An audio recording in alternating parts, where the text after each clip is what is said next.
Hey folks, we're back. Let's see what Richard did in the last turn. Yeah, so he charged actually, and looks like he's going to engage a melee here with these knights. He's left his side. Okay, there was a melee. So, yeah, he didn't do a whole lot. We got one unit out of one undisordered. And yeah, so he had actually attacked with both of his cavalry on this side. That's an interesting move. I was kind of expecting him to, yeah, maybe make a move on this side, but it's interesting. Okay, I think we're going to continue with our plan and try to set up on this side here. So first we're going to turn these guys around, and I'm going to put them into a line formation. There we are. And then we're actually going to shoot at the knights. Okay. Not a whole lot of damage there, but that's okay. What do we want these archers? I think first we're going to move the spearmen up. And I'm going to put them into line formation here. Yeah, I thought that would use most of their move. Next turn we'll move around and we'll move them onto this hill. And we also need to move up these spearmen here too. I'm again going to put them into line formation. And we're going to put the archers here. Let me think about how we're going to move these. These are all quite... Okay, he's actually keeping his leaders with his... Yeah, Richard's going with some kind of standard stuff.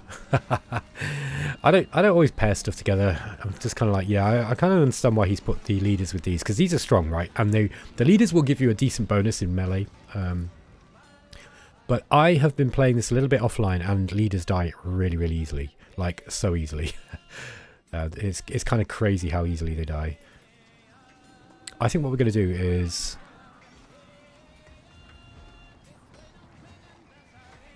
Yeah, I think I'm going to turn. Let's just wheel those around. Yeah, and I'm going to keep them there because we'll be able to charge if we want.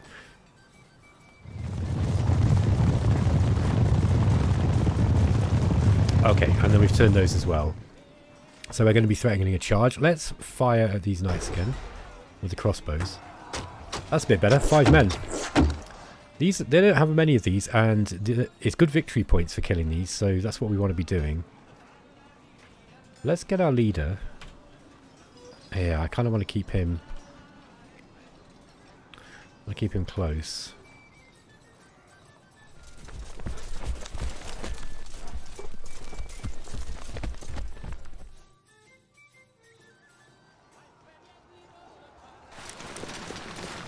Yeah, I'll just move those spearmen up. We're actually gonna form the spear line around here and just defend this hill. So, why am I doing this? Well, I think if we do try to threaten him coming on this way, threaten a flanking maneuver or a pincer maneuver with us on this flank and on this flank, he's got an option, right? He has to split his forces into 2 to deal with each, or he kind of like consolidates and goes for the objective. Now, surrounding people and forcing them to fight doesn't necessarily mean you're going to win. That's one thing I've definitely learned about playing this. You can surround people and still fight. You know, you can be fought to a standstill, depending on how you fight. Let's turn these guys, put them into their formation first.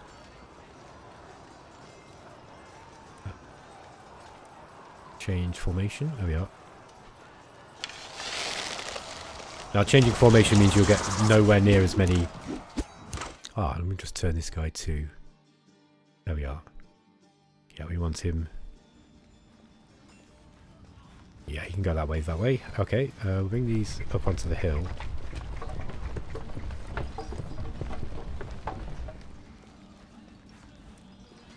And I think...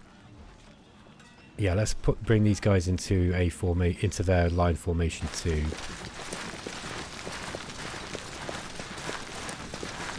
And I think we bring them forwards. Okay, they can't move any further. We'll leave them there. Okay, so we're going to be holding this line here, I guess.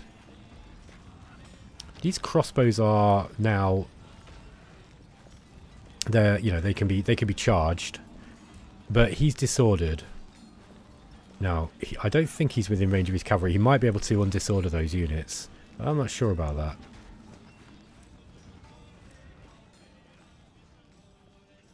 Yeah, I'm not sure about that. Let's get... I'm actually going to put these guys into a line formation, and I might move them back onto this... Yeah, their movement allowances exceeded for moving backwards, which is quite a complex manoeuvre. Okay, onto this side. I want to threaten getting around the end, if I can. But I also want to take these.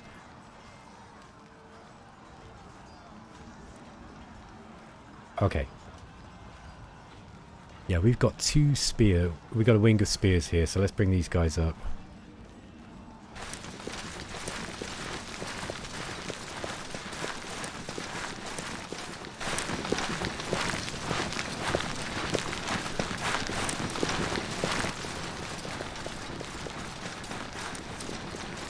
Okay.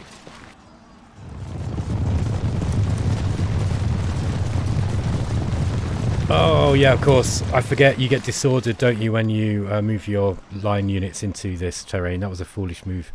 Okay, well, let's continue to move our leader up.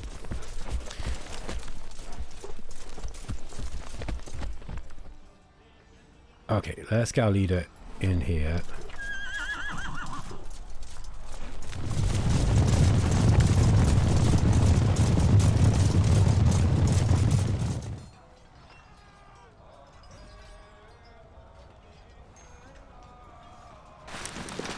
Right, we're going to put these into into line formation. So are these, and I'm going to amalgamate those two together. Same job with these guys. By the way, I usually use keyboard commands in this game, or in this series, but I'm kind of just doing it like this so you can see what's going on. And also because I'm a bit lazy and can't be bothered to relearn the keyboard commands. But for my own sanity, I tend to use them because it's just a little bit easier on my poor RSI-ridden hands. Let's move. Let's just bring these guys into a line formation too and bring them up. Okay, we've got one more swordsman. These are spears on this side. I think we bring these in this way. Okay, these will get disordered if they move. So we're gonna have to. We're not gonna be able to use them until next turn. They won't get disordered if they move. Just moving, by the way. What I mean is they'll get disordered if they move into this unit here. And now, alternatively, I could bring them down. That might not work. Can we move sideways? Yes, I know we can, but no, movement-wise we can't do that. Okay, that's fine. No problem, Mel.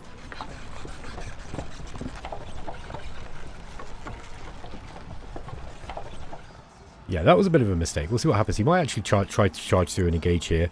But that's okay. We can try to force him to move in. I don't know if Richard will. He might just see this and go like, what's that guy doing? And then just, you know, stand here. Because they're not going to do a lot of damage, right? I can fire at them and probably not really do anything. Like that, for example.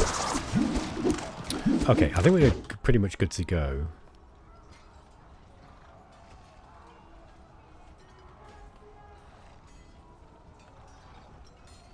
Yeah, I'm wondering if we...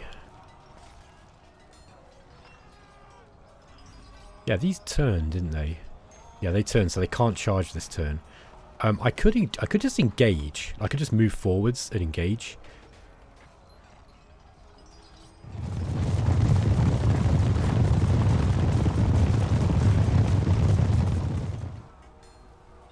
What's his movement left? Movement 21. I wonder if that might actually be an idea.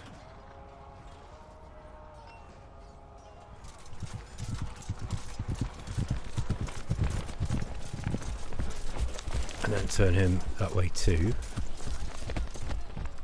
Yeah, and then when I might engage these guys because we actually did some decent damage there. We lost a few troops as well, and we got probably more fatigue maybe, but I don't know because they also charged, and we did some pretty heavy casualties with the crossbows.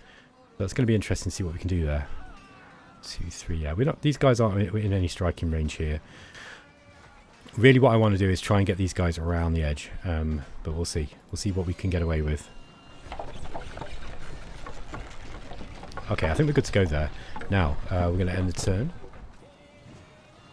And then we get the melee turn. So I think we're going to melee with these guys. Now, they're not going to charge. They're just standard melee. So yeah, advantage attacker. I thought that would be the case. There we go. 3 attackers, 13 defenders. We came out of that really, really well.